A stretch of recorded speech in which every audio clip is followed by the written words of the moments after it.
اس ایک آیت کریمہ میں حضور کی کئی شانیں بیان فرمائی گئی ہیں۔ یا ایھا النبی انا ارسلناک شاہدا ومبشرا ونذیرا وداعیا الی اللہ باذنہ وسراجا منیرا۔ لفظ نبی کا ترجمہ امام قسطلانی علیہ رحمہ یہاں لکھتے ہیں کہ النبوۃ ہی الاطلاع علی الغیب۔ نبوت کیا ہے؟ یہ اطلاع علی الغیب سے ہے۔ تو پھر نبی وہ ہوتا ہے جو غیب کی خبریں دینے والا۔ وما کان اللہ لیطلعکم علی الغیب ولکن اللہ یجتبی من رسلہ من یشاء۔ یہ اسی کی شان ہے، غیب وہی جاننے والا ہے، لیکن وہ رسولوں میں سے جس کو منتخب کر لے، جس کو چاہے وہ علوم غیبیہ سے نواز دے۔ تو دو لفظ قرآن مجید میں استعمال ہوا، الا من ارتضی بالرسول، رسولوں میں سے جس پر وہ راضی ہو جائے، ولکن اللہ یجتبی من رسلہ من یشاء، وہ رسولوں میں سے جس کو منتخب کر لے۔ تو اجتباء اور ارتداء دو چیزیں ہیں۔ اب حضور کے مبارک نام پڑھیے، حضور کے ناموں میں سے ایک مرتضی بھی ہے، ایک مجتبی بھی ہے۔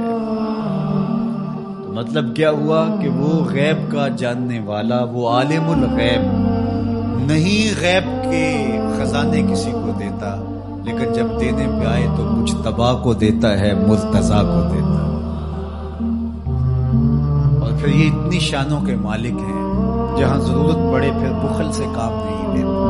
وما ہوا علی الغیب بدنین، یہ غیب کے معاملے میں بخل سے کام نہیں لیتے، جہاں ضرورت ہوتی ہے وہاں بیان کرتے ہیں۔ سیدنا عمر بن خطاب رضی اللہ تعالیٰ عنہ فرماتے ہیں قام فینا رسول اللہ صلی اللہ علیہ وسلم فاخبرنا عن بدء الخلق حتى دخل اہل الجنة منازلهم واہل النار منازلهم حافظ ذلك من حافظه ونسيه من نسيه۔ کہا ایک دن حضور کھڑے ہوئے مجمع اصحاب میں، اس کائنات کی ابتدا سے انتہائے کائنات تک، یہاں تک کہ جنتی جنتوں میں چلے گئے اور جہنمی جہنم میں چلے گئے، کوئی شے نہیں جو حضور نے چھوڑی ہو، سب حضور نے بیان فرما دیا۔ اب ایک سوال پیدا ہوتا ہے، تھوڑے سے عرصے میں اتنا کچھ کیسے بیان کر دیا؟ تو یہ حضور کی شان بلاغت تھی، اور بطور معجزہ حضور علیہ السلام کو یہ شان دی گئی تھی۔ تو فرمایا یا ایھا النبی، اے غیب کی خبریں دینے والے، انا ارسلناک، آپ کو ہم نے بھیجا ہے، آپ کو ہم نے بھیجا ہے۔ یار آپ کسی کو بھیجیں اور اس کی کوئی عزت نہ کرے تو آپ کہیں گے تم ہوتے کون ہو، اس کو ہم نے بھیجا تھا۔ اللہ کہتا ہے محبوب تجھے ہم نے بھیجا ہے۔ تو یہ اللہ کی طرف سے فرستادہ ہے، اللہ کی طرف سے بھیجے گئے، یہ اللہ کے نمائندے ہیں، اس لیے حضور کی آواز آواز حق قرار پائی، حضور کا بولنا اللہ کا بولنا قرار پایا، حضور کا حکم اللہ کا حکم قرار پایا، حضور کی اطاعت اللہ کے اطاعت قرار پائی۔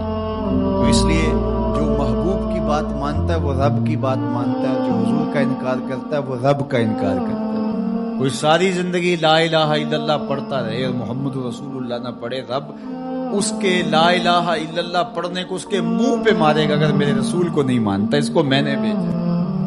تو کہا انا ارسلناک شاہدا ومبشرا ونذیرا، آپ کو شاہد بنا کر بھیجا ہے، آپ کو مبشر بنا کر بھیجا ہے، آپ کو نذیر بنا کر بھیجا۔ شاہد کا کیا معنی ہے؟ اتفاق تو ہوتا رہتا ہے، مجھے بھی آپ کو جب کوئی فوت ہو جاتا ہے تو جنازہ پڑھتے ہیں تو کیا اس میں بولتے ہیں اللہم اغفر لحینا و میتنا و شاہدنا و غائبنا، اللہ جو حاضر ہیں انہیں بھی بخش دے، جو نہیں آئے انہیں بھی بخش دے۔ تو شاہد کا کیا معنی ہوا؟ حاضر۔ امام راغب الاصفہانی جو کہ لغت کے امام ہیں اور مفردات قرآن میں قرآن مجید کے الفاظ کی تشریح کرتے ہوئے لفظ شاہد پہ بات کرتے ہیں، تو وہ کہتے ہیں کہ الحضور مع المشاہدۃ اما بالبصر اور بالبصیرہ، کہ شاہد کا معنی کیا ہے؟ حاضر ہونا مشاہدہ کے ساتھ، چاہے بالبصر چاہے بالبصیرہ۔ آنکھوں سے دیکھ کر کے مشاہدہ کرنا یا اللہ کی دی ہوئی باطنی قوت سے مشاہدہ کرنا؟ تو کہا یہ ہے شاہد کا مفہوم، اور حضور علیہ السلام کو میرے رب نے شاہد بنایا ہے، میرے رب نے شاہد بنایا، تو حضور کی نظروں سے کچھ پوشیدہ نہیں ہے۔ آقا کریم نے ارشاد فرمایا، یہ بھی صحاح کی روایت ہے، ان اللہ زوال الارض فرأیت مشارقها و مغاربها، اللہ نے میرے لیے زمین کو سمیٹ دیا، اور ایک روایت میں ایسے کر دیا جس طرح میری ہتھیلی ہوتی ہے، میں پوری کائنات کو یوں دیکھ رہا ہوں جس طرح کوئی اپنی ہتھیلی دیکھتا ہے۔ تو فرمایا کہ اللہ نے میرے لیے زمین کو سمیٹ لیا، اور میں نے مشرق بھی دیکھ لیے، میں نے مغرب بھی دیکھ لیا۔ تو زمین حضور کے سامنے ہے جس طرح ہتھیلی ہوتی ہے۔ انی ارا ما لا ترون و اسمع ما لا تسمعون، فرمایا جو میں سنتا ہوں وہ تم نہیں سنتے، اور جو میں دیکھتا ہوں وہ تم نہیں دیکھتے۔ سورج کو گرہن لگ گیا، حضور نماز کے لیے کھڑے ہوئے، نماز پڑھاتے پڑھاتے حضور نے ہاتھ آگے بڑھایا، پھر حضور نے ہاتھ پیچھے کھینچ لیا، سلام پھرا تو صحابہ نے پوچھا حضور آج نماز میں آپ نے ہاتھ آگے بڑھا لیا تھا جس طرح کوئی چیز پکڑنے لگے، پھر آپ نے ہاتھ پیچھے کھینچ لیا، کیا ماجرا ہوا؟ فرمایا جنت میں کھجوروں کا ایک خوشہ لٹک رہا تھا، میں نے سوچا تمہارے لیے توڑ لو، اور اگر میں توڑ لیتا تم قیامت تک کھاتے رہتے، ختم نہ ہوتا، پھر میں نے نہیں توڑا، میں نے کہا چلو کل قیامت کو ہی سے۔ حضور کھڑے کہاں ہیں؟ مدینے میں، صحاح کی روایت ہے، کھڑے کہاں ہیں اور ہاتھ اٹھا کے کہاں تک پہنچایا؟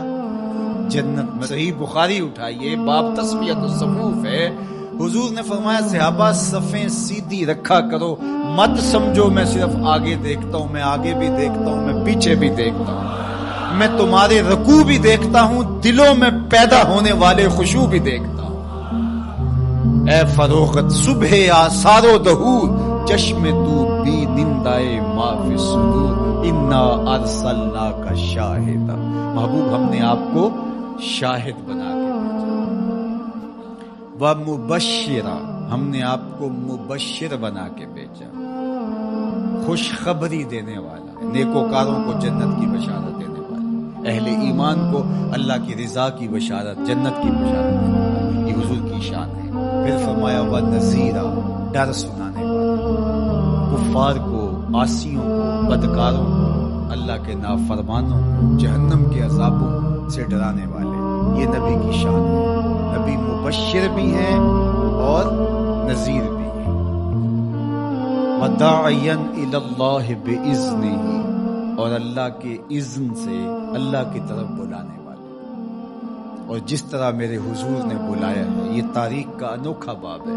وَسِرَاجًا مُنِيرًا، روشن آفتاب بنا کر کے جس کے جلووں سے ظلمتیں دور ہوں۔ حضور حصی اعتبار سے بھی سراج منیر ہے، اور معنوی اعتبار سے بھی سراج منیر ہے۔ معنوی اعتبار سے اس طرح کہ ظلم، شرک، کفر کے اندھیرے حضور کے آنے سے مٹ گئے، ناانصافیاں ختم ہوئی، اور حصی طور پہ حضور کے مبارک بدن سے نور نکلتا تھا۔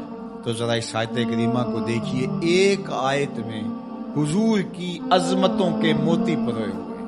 یا ایھا النبی انا ارسلناک شاہدا و مبشرا و نذیرا و داعیا الی اللہ باذنہ و سراجا منیرا، زیراں زبراں شداں مداں شان اودی وچ آئیاں، عاماں لوکاں رمز نہ کوئی، خاصاں خبراں پائیاں۔